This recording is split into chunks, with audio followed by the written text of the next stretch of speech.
Vous posez la question, trouvez-vous que le mot démocratie a encore sa place en France?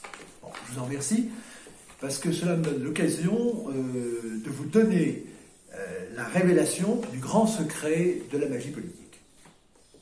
Réponse courte et simple. Oui, ce mot démocratie, auquel ont été biberonnés tous les Français dès l'enfance, et il restera omniprésent en France tant que les Français ne sauront pas la vérité. À savoir que ce mot magique démocratie est piégé, truqué, et qu'il fait rigoureusement l'inverse de ce qu'il promet, la souveraineté pour tous, c'est-à-dire pour vous. Tant que les Français n'auront pas compris que ce mot équivoque à la fois peuple et souverain, donc équivoque en représentant les deux, est à double fond, justement, secret, lui permettant à la fois, bien entendu, de promettre la liberté pour tous, pour mieux nous conduire à la tyrannie et à l'esclavage ainsi, tant qu'ils n'auront pas compris cet équivoque qui est la mère de tous les vices, si je peux dire, eh bien, ce mot aura encore de beaux jours et sa place en France. Démonstration de ce décalage entre les promesses et la réalité du mot démocratie. D'un côté, le mot démocratie a un sens visible pour tous. C'est la fable de la liberté qu'on nous raconte. La démocratie, c'est le gouvernement du peuple, par le peuple et pour le peuple, c'est dans la Constitution, c'est lui qui nous permet de nous gouverner nous-mêmes. La démocratie, c'est nous, c'est l'autogouvernement. C'est le régime qui nous rend le plus libre. C'est donc le meilleur possible, c'est l'idéal politique suprême de tous les temps. Et la grande farce, c'est de dire que c'est le pire des régimes, mais qu'il n'y en a pas de meilleur. Alors, de l'autre côté, car il y a un autre côté, ce mot a aussi un sens caché. C'est celui du mécanisme secret de sa tyrannie.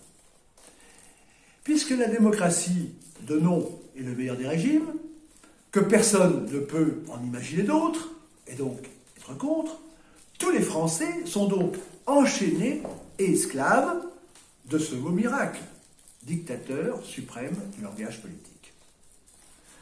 Ce qui permet à ce mot de nous conduire par le bout du nez à tout pouvoir exiger de nous toujours plus d'impôts, de conscription obligatoire, de masques et de confinement et tutti quanti jusqu'à l'esclavage.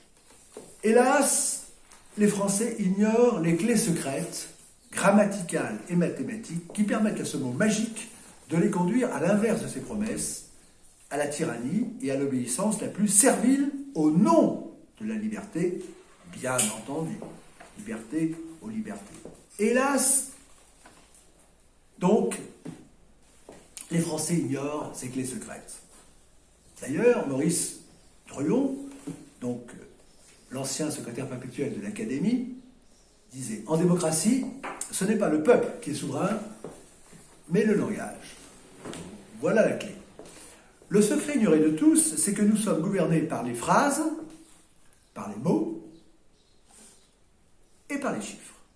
Napoléon disait « Prenez l'intérêt général pour principe et vous irez où vous voulez. » Et quoi de plus intérêt général que la démocratie, que le mot démocratie, qui donc permet d'aller où le pouvoir veut nous conduire.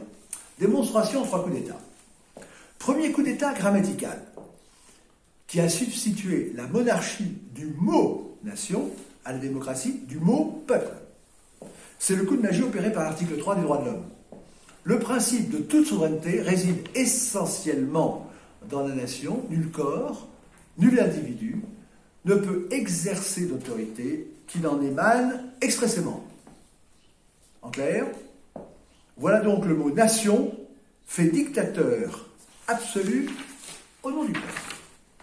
Deuxième coup d'État arithmétique, en cascade, qui substitue une majorité à la monarchie de la nation, puis une minorité à la majorité, puis une fraction des 577 députés à l'Assemblée nationale elle-même. En clair, voilà donc la fraction arithmétique d'une infime minorité faite tyrannie absolue de la nation entière. La minorité, c'est nous tous, Voilà. Troisième coup, d'État ventriloque. Et donc je vous rappelle, c'est le titre de mon livre, Macron, le président ventriloque, la figure du roi et la magie politique, manifeste pour 2022. Livre, bien entendu, censuré puisqu'il tient la clé du pouvoir et de la magie politique du président Macron. Donc troisième coup d'État ventriloque, qui substitue les médias mercenaires à l'expression de la nation. Voilà donc les médias ventriloques, parlant au nom et à la place de tous les Français, donc de vous, de nous, devenus tyrannie absolue de la volonté générale de la nation. C'est le thème, donc, que j'ai bien expliqué dans Macron, le président ventriloque, que je viens de citer. Et ceux qui parlent en notre nom, les médias, c'est nous tous. Donc c'est le troisième coup d'État. Eh bien, nous n'avons plus droit à la parole, bien entendu, puisque les sondages, les députés, les autres parlent en notre nom. C'est ce qu'on appelle, évidemment, la prétendue démocratie représentative d'elle-même.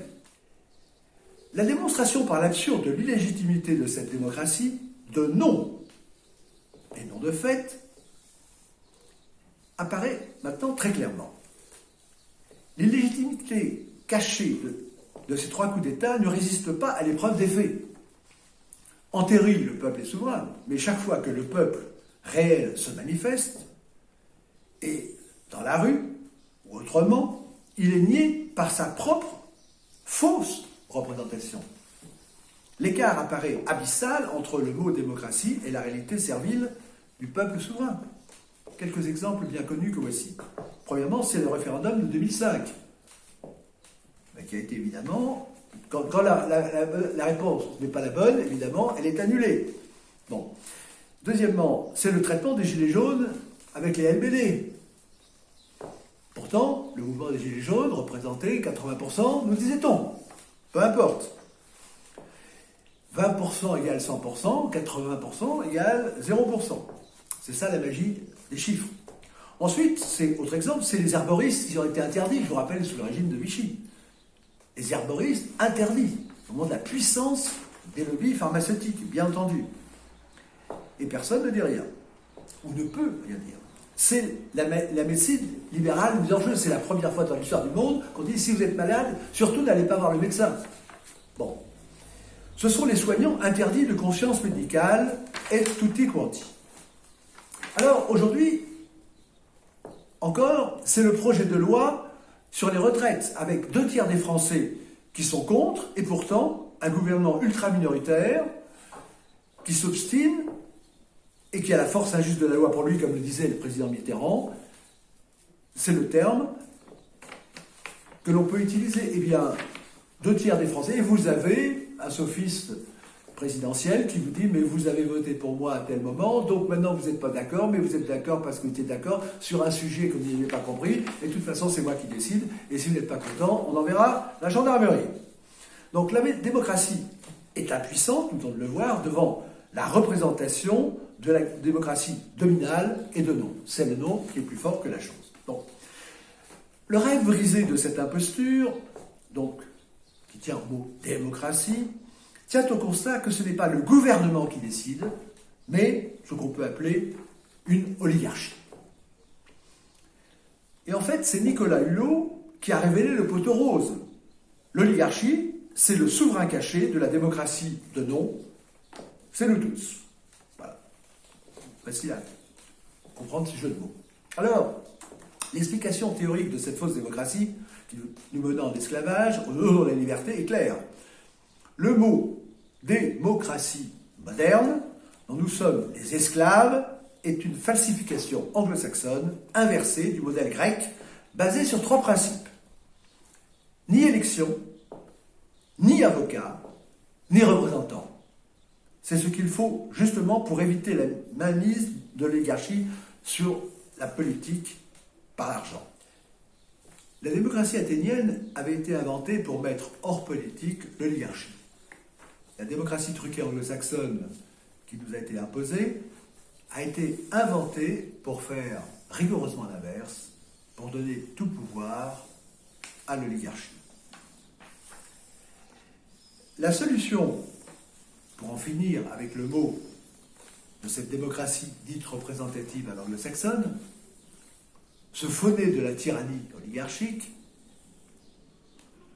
c'est d'en revenir au modèle de la démocratie directe à la française, qui a été comparé et qui a fait comparer le siècle de la démocratie de Périclès à celui du grand siècle de Louis XIV, protecteur de la démocratie suisse, et au modèle de cette France, je dirais cette France éternelle, dont Machiavel, qui s'y connaissait en la matière, disait qu'elle était hérissée de liberté.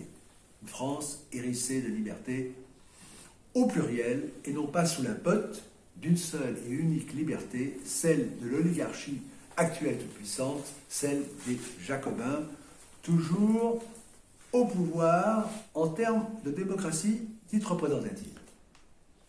Cette vérité politique du modèle de démocratie directe à la française est d'ailleurs lisible actuellement dans la représentation historique de notre civilisation villageoise, dont nous avons la réalité sous les yeux, pourvu que nous nous en donnions la peine. Démocratie directe à la française, des villages à travers l'architecture, l'habillement, les idiomes, la culture, les organisations politiques, commerciales et culturelles, agricoles et artisanales, à l'opposé du modèle anglo-saxon, donc représenté par le meilleur du monde d'Aldous Huxley, vers lequel nous allons et nous sommes de plus en plus entraînés. Il suffit de regarder les constitutions de Bretagne, de Provence et d'autres pour retrouver le fonctionnement de cette démocratie directe à la française. Donc, conclusion. Comme le disait Jean Popprenne, le fameux socialiste Jean Popprenne, au siège du Parti socialiste, l'élection mathématique des élus, c'est la marque de l'oligarchie et de la dictature de l'argent. Voilà ce qu'il disait. Donc, c'est l'inverse de ce que croient les Français. C'est que l'élection n'est pas le signe de la démocratie, et à l'inverse, c'est la marque de l'oligarchie. Donc c'est l'inverse, c'est bien l'inverse d'une vraie démocratie. C'est donc l'élection qualitative des élites, et non mathématique des élus, qu'il faut retrouver. Pour que le mot démocratie à l'anglo-saxonne, qui nous rend de moins en moins libres, n'ait plus sa place en France, c'est votre question, puisque c'est bien la réponse que je dois apporter, la solution est claire.